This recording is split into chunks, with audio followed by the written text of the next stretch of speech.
Sam Webb and Josh Newkirk here for the Michigan Insider Preview to kick off. We got Michigan versus Arkansas State today, Sam. Obviously, the team struggled last week on both sides of the ball. I'd say the only thing they did well was kick a few field goals.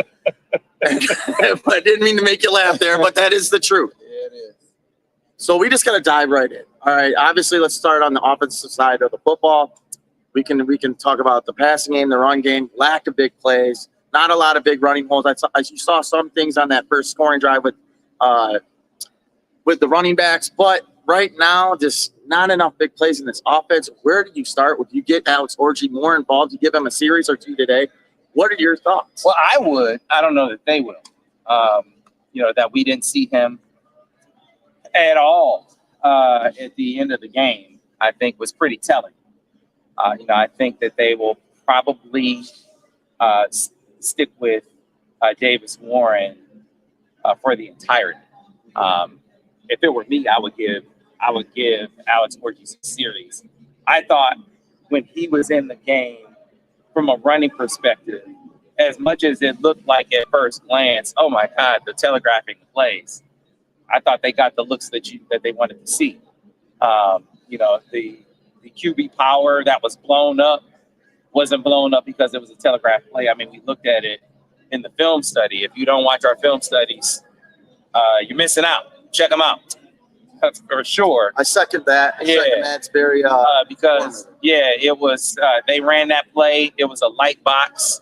That's the thing that's troubling about what we're seeing right now for Michigan's offense. That they're running against a lot of light boxes.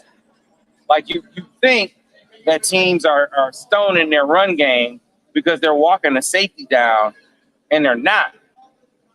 You're thinking that they blew up that QB power play that everyone was saying, oh, they telegraphed it. This is unimaginative, and they're telling them what they're gonna. That's not what happened on the play. It's a great picture. It's two high safeties. They motion Donovan Edwards out of the backfield, so they widen the corner. It is a perfect look. If your guard pulls around the tackle and gets up in the hole and blocks the linebacker like he should, Alex gets on his butt. It's an easy first down, and it's a bigger play. He gets one-on-one with the safety. Who knows? He might score. Who knows? I don't. But that doesn't happen on that play. There's another play later in the game, and it's not a QB power. It's a power read. Alex reads the play right. He gives the ball to Khalil Mullins, and Khalil is one-on-one with the safety. The safety comes from depth. He comes from 10 yards deep and makes the tackle at 2 yards in the open field. So, I mean, they're getting, in many respects, the looks that they want, light boxes, and they cannot run the football. So, what do you take from that? I'll try to make this. I'll try to make this succinct. I think they got to figure out a way to run the football better. Well, so let me ask you a question. Is that the most important thing they need to do today? If you're going to say what is the most important thing they need to do I think the most important thing for the season is figuring out how to run the football. Now, I have my ideas. I'm not a coach. I have my ideas on how you do that. I think that nothing happens without the offensive line getting better. I don't care who you play. The offensive line has to be able to block a power play. The Alex Orji play that we're talking about there, the first one that was blown up on 3rd and 3, wasn't blown up because it was a poor play call. Wasn't blown up because it was a loaded box. It wasn't. It was blown up because of a missed assignment, period. That is why it was blown up. If you cannot block a power play, which is, it's a base play. Every running team in America runs a power. If you cannot block a power consistently, you are doing too much. So I would say that one of their remedies is going to be they're going to scale back. That might make fans, it's going to make them mad. They're going to say, oh, this is predictable offense. But they probably need to be predictable right now because they can't execute anything consistently. Now, to be fair to the line, it's not always the line. there are some times where the running backs need to get more yardage from the plays that are there. All right. Whether that's, I'm sure Donovan, you see him get up from the play where he got tackled in open field. It's like, he was one tackle away from maybe going the distance. There was another play where he busted up in there, and you can see what Donovan's thinking. And I know him, and I can see what he's thinking. He's busting it up in there. He's like, I'm not gonna bounce this play. I'm not gonna bounce this play. I'm not gonna bounce this play. Because what have they told him? Stop bouncing plays. Now I think they got to tell him, hey man, just be you. just be you, because they need him to bounce. There was an inside zone play where he ran it up in there for 5 yards, but if he bounces it, it might go for 50. So there has to be a happy medium. Or there was that play that I just talked about with Khalil, where it's a power read, and Alex reads it right, and you get the picture. This is one time where the line actually blocks it right. It's a really good play call. You get him one-on-one with the safety, and the safety's not in the box. He's coming from 10 yards deep. So he has to, this is perfectly set up for you to make a move to beat him. And he gets tackled at 2 yards. Now, I'm actually not putting that on Khalil. To me, that's like the running back coach has to be like, okay, who's the best guy for this play? Is that a Khalil play or is that a Donovan play? Like you gotta position the guys for success. And so that to me would be more of a coaching thing. So they gotta have the right guys in the right scenarios. And I think they'll probably scale back the playbook a bit, try to get good at a few things in the run game and play off of that. I would play Alex more. I don't think they're going to do that. I think it'll be Davis Warren trying to perfect a few run plays and trying to get some play action off of that and try to get teams to respect the run game enough to give Davis some picture. Because, this is a tall order that you're asking Davis Warren to throw into. He's seeing 2 high safeties all game. We counted it. First and second down, 24 times, it was light boxes. That means he's seeing 2 high safeties. Teams aren't walking safeties down. He's not seeing one. What do you want him to do? What do you want him to do? They aren't respecting the run game. All right, I'm going to ask the same question about the defense. If there's one thing the defense has to do today, do well, what do they need to do? So it's a similar recipe with higher upside. Like I think this year the unfortunate truth about the offense is they're limited. Yes. The personnel kind of limits what they can be. Like I think the offensive line gets better, but they aren't going to be like this high octane attack. Like, they can be a better rushing team, but they aren't going to be a good rushing or great rushing team, right? So you hope to be able to run the football effectively, protect your defense, right, and be solid on the ground. Defense, I think, can still be good, but right now what they're suffering from is you're having breakdowns assignment-wise at every level of your defense, and it's not a talent thing. You have rush lane breakdowns up front. It was throughout the first quarter, and you saw it on the first series. You remember the touchdown that was called back? Guys lost their rush lanes. Quinn Ewers gets outside the pocket, and it's wide open. He's able to throw. It was all game. It was all game, and then that touchdown fortunately gets called back, and then the next series, he steps up in the pocket, and there's nothing but green grass, and he gets a run-up touchdown. Yeah.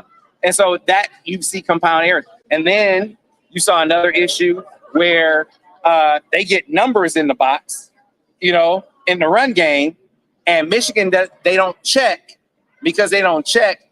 The box is light, so you have better play your technique right up front, and your defensive end doesn't spill the football. And when the running back gets out, there's nobody out there. There's nobody out. So you're seeing assignment breakdowns, and maybe that's just up front. Now you get to the middle of the defense, and you got guys losing. You got linebackers losing coverage assignments in zone and man. They're blowing. And then on the back end, I'll give you a perfect example of what I'm talking about, similar to the power play. where you're blowing a base power play. Michigan should have had a 3-and-out on the first drive. It's 3rd and 13. Michigan is in cover 3. This is as base a concept as a power. 3rd and 13 is deep as the deepest. If you're one of the DBs on this, there's no reason to not be at the sticks. Will Johnson's at the sticks. Your safety's at the sticks. They let him get behind. Your safety's at the sticks, but your one corner on the other side, he bites on a double move at 9 yards. Is there? So you be the DB on this play, Josh. If your technique is deep as the deepest, why are you going to a receiver at 9 yards? Unless you see the ball. Yeah. If you see the ball at 9 yards, you go. I think it's basic concept. Don't let the guy get behind you. Don't let the guy get behind you. But that was a concept that was blown. And so if you're blowing that base concept, then when you get to combination coverages and you're blowing those, okay, of course you're blowing the combination concepts if you're blowing the base concept. So what does all of this mean? I think they're going to scale back on defense too, because you got some new pieces in the secondary. You got some new pieces at linebacker, right? Your defensive line doesn't have the depth that it has, so it can get fatigued. I think they scale that back and start getting to the point where they can execute the base defense, and then they can actually build up to where they want to be, where they can execute all of the defense at a high level. They just aren't there yet because they have new pieces on the field, new coaches off the field, and they have to all gel to the point where these coaches can actually understand what these guys can do, especially the new guys. And they clearly aren't there yet. Well, Arkansas State is coming at a good time. They need to fix a lot of things this week. I still think this defense, they're not going to be number 1 like last year, top 15. Still have that top 15 potential. We'll see how that all gels together. Today, we obviously think Michigan's going to win. What are your expectations today? I expect assignment sound football. I don't think you're going to see them doing a whole lot that will excite the fans. I think we're going to see a lot of, on offense especially, a lot of predictability, right? A lot of the same plays, maybe the same plays from different looks, but you got to run them better. You got to run them better. Yeah. You got to run them better because they got to get good at stuff. They aren't good at anything. Like when you look at Michigan's offense, what can you say they can hang their hat on? Nothing. Not a single thing. And they have got to get to the point. This offense goes nowhere if teams don't respect the run. To see Michigan, this is alarming. To look at that game and to see down after down them playing a light box and Michigan not be able to run the football 24 times on 1st and 2nd down, it's a light box and Michigan can't run it consistently. They 3-point-something yards a carry, fine. But Michigan against a light box in the past, that's like 8 yards. They're eating that for lunch, and they couldn't do it. They have got to be able to get teams to respect the run enough so they can set up play action and get some shot plays. And they aren't there yet. I do also want to see them use Donovan Edwards in different ways, getting him some more touches because, again, I'll say what I said last week. He's your most explosive player. Exactly. You got to get him more touches to try to get him some more of those, like a home run hitter.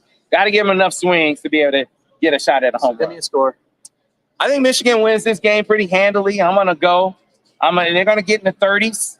I'm going to give Michigan 33, let's say 33-10. I'm going to go 42-7. I'm just doing it for wishful thinking. Hopefully, you want to see this team build some confidence this week. They need it. This USC's coming here in 7 days. So that's going to wrap up our pregame show here for Sam Webb. I'm Josh Newkirk for the MichiganInsider.com.